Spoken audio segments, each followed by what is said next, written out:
عمران خان اور اس کے بیانیے کو شکست دے سکیں گے. بدقسمتی یہ ہے کہ وہ ان الیکشنز ہار گئے. یہ وہ ڈر ہے, یہ وہ عمران خان کا خوف ہے جو ان کو عوام سے راہ مفرور کی طرف لے کر جا رہا ہے. یہی وہ چیز ہے جس شکست سے یہ ڈر کے اپنی 26 کلومیٹر کی حکومت بھی بچا نہیں پا رہے ہیں. افتخار صاحب نے بڑی بات کی ہے کہ آپ کو اس خوف کی دیوار سے نکلنا پڑے گا. اگر آپ جمہوریت پہ یقین رکھتے ہیں, آئین پہ یقین رکھتے ہیں اور آپ چاہتے ہیں کہ اس ملک میں جمہوریت چلے, تو پھر آپ کو عوام کے پاس جانا پڑے گا. آپ عوام سے بھاگ نہیں سکتے. بدقسمتی کیا ہے کہ پی ٹی آئی کی حکومت 50 یونین کونسل سے 101 کر کے گئی ہے, اور بھئی 6 مہینے میں کون سی اتنی بڑی آبادی بڑھ گئی ہے within 6 months کہ آپ مجبور ہو گئے کہ آپ کو لاسٹ منٹ پہ 125 پہ جانا کہ خواہش کا اظہار کر دیا. اس کی صرف ایک وجہ ہے کہ آپ بھاگنا چاہ رہے ہیں. ان کو پہلے تو احساس نہیں تھا اس بات کا, اس لیے انہوں نے الیکشن بھی اناؤنس کرا دیے, پھر پیپرز بھی فائل ہو گئے, کینڈیڈیٹ بھی آ گئے, کمپین بھی سٹارٹ ہو گئی. جب الیکشن قریب آیا تو انہوں نے دیکھا ادھر تو ہمیں فارغ ہو رہے ہیں, ہم پی ٹی آئی تو ادھر جیت رہی ہے. یہ ہے وہ راہ مفرور. ان کو پتہ ہے کہ اگر اسلام آباد سے دوبارہ پی ٹی آئی جیت گئی تو عمران خان کا بیانیہ اور سٹرانگ ہو جائے گا. تو اگر وہ جو اکتوبر سے بھی راہ فرار اختیار کر رہے ہیں تو پھر ان کو کہیں اور جگہ نہیں ملے گی. پھر اس حکومت کی حیثیت اور لیجٹمیسی کو چیلنج کرنا آسان ہو جائے گا. یہ وہ وجہ ہے جس کی وجہ سے, کیونکہ عمران خان تو پچھلے 8 مہینے سے ایک ہی بیانیے پر لے کر چل رہے ہیں کہ آپ عوام کا ٹرسٹ کھو چکے ہیں.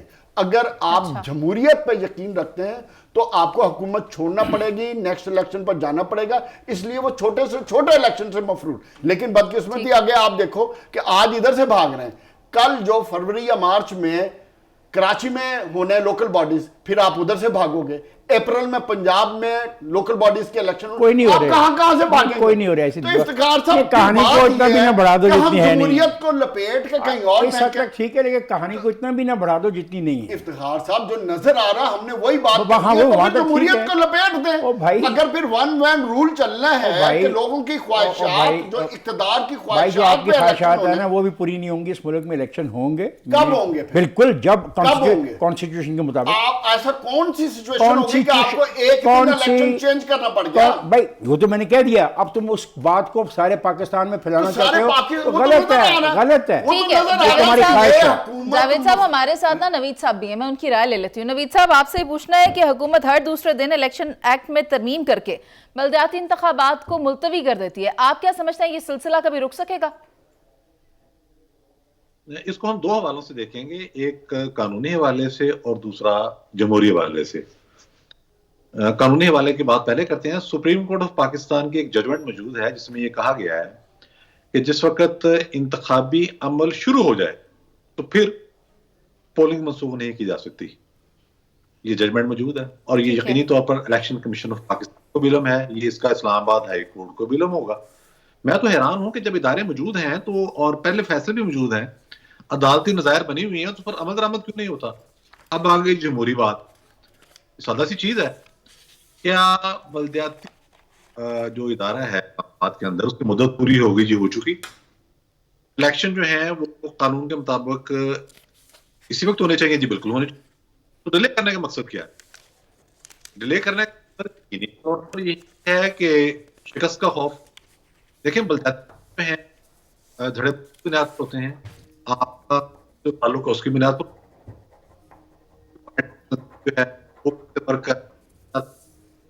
اس سے پہلے بھی جب الیکشن ہوئے تو تھی, اور اس علاقے سے M N S P T A کی جیتے ہوئے تھے, لیکن میئر ڈپٹی میئر جو ہیں وہ مسلم لیگ نون کے آگے, اور ان الیکشنوں کی شفافیت پر کس نے انگلی, یہ بھی ایک پوائنٹ ہے. اب بات یہ ہے کہ انہوں نے اپنی پارٹی پر کام نہیں کیا, جو کہ نہیں, اس میں کس کا قصور ہے؟ اگر مسلم لیگ نے عمران خان کے بیانیے کا مقابلہ نہیں کیا میڈیا کے, جو کہ نہیں کیا, تو کس کا قصور ہے؟ اگر مسلم لیگ یہ کہہ رہی ہے, پرسوں سعد رفیق صاحب نے کہا, آج لطیف نے کہا کہ عمران خان سپورٹ حاصل ہے جس کی وجہ سے غیر یقینی ملک میں بڑھ رہی ہے. یہ بات درست ہے. باجوہ کے صاحب کے حد تک تو معاملہ بالکل کلیئر ہو گیا نا, وہ تو ساتھ چل رہے تھے, سب کچھ کرا رہے تھے. اب کیا ہو رہا ہے یہ بھی ہمیں پتہ نہیں ہے. یہ ساری چیزیں ساتھ ساتھ چلیں گی. آپ کو اپنے کارکنوں پر, اپنی پارٹی کی تنظیم پر, لوگوں کے ساتھ رابطے پر اتنا یقین ہونا چاہیے کہ آپ الیکشن میں جائیں. اگر آپ کام نہیں کر رہے, آپ کی پارٹی کی تنظیم موجود نہیں ہے, آپ کا لوگوں سے رابطہ نہیں ہے, اور آپ الیکشن سے فرار ہونے کی کوشش کر رہے ہیں, تو یہ جمہوریت پر بہت بدنما داغ ہے. بے شک اسلام آباد کی حد تک کیا ہے, لیکن میں سمجھتا ہوں کہ پاکستان مسلم لیگ نواز کو ایک جمہوری پارٹی ہوتے ہوئے ضرورت مندی کے ساتھ فیصلہ کرنا چاہیے. نتائج کچھ کر سکتے ہیں. ٹھیک ہے, یہ اس میں کون سے الیکشن میں جائیں, ٹائم پورا ہو گیا نا. اب یہ بالکل کہنا سر, ضرورت مندی کا مظاہرہ کرنا چاہیے. آپ کا پوائنٹ آ گیا. افتخار صاحب, آپ کچھ ایڈ کرنا چاہ رہے میں ہیں؟ یہی کہنا چاہ رہا ہوں کہ پاکستان مسلم لیگ نون کو سنجیدگی کا مظاہرہ کرنا چاہیے. الیکشن تو بہرحال ہونا ہے, آج ہو, کل ہو, اپریل میں ہو, اگست میں ہو, نومبر میں ہو, اور وہی پارٹی جیتے گی الیکشن جو اس کے لیے تیاری کرے گی, جو محلے محلے گلی گلی میں جا کے کام کرے گی. صحیح. یہ کہنا ہے کہ کھمبا کھڑا کر دیں گے تو اس کو ووٹ مل جائے گا, کھمبا کھڑے کرنے والا وقت اور اس کو ووٹ ملنے والا معاملہ ختم ہو گیا. ٹھیک ہے, افتخار صاحب آپ کا پوائنٹ آ گیا. آئین کے مطابق بلدیاتی انتخابات کرانا لازمی ہے اور یہ اپنے وقت پر ہی ہونے چاہیے. ابھی ہم ایک بریک پر چلتے ہیں, جس کے بعد ہم واپس آئیں گے اور بات کریں گے پاکستان کی اور مسلم امہ کی پہلی خاتون وزیر اعظم شہید بے نظیر بھٹو کی 15ویں برسی آج منائی جا رہی ہے. آپ ساتھ رہیے.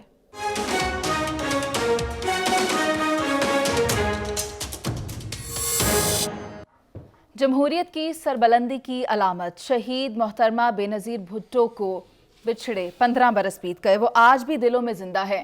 سابق صدر آصف علی زرداری یہ کہتے ہیں کہ جمہوریت کا تسلسل محترمہ کا خواب تھا. میں اسی پر نوید چودھری صاحب آپ کی رائے لینا چاہوں گی.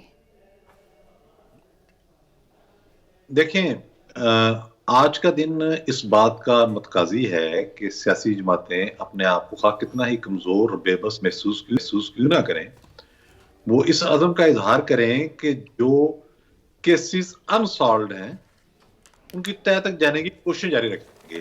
میں یہ نہیں کہتا کہ پہنچ جائیں.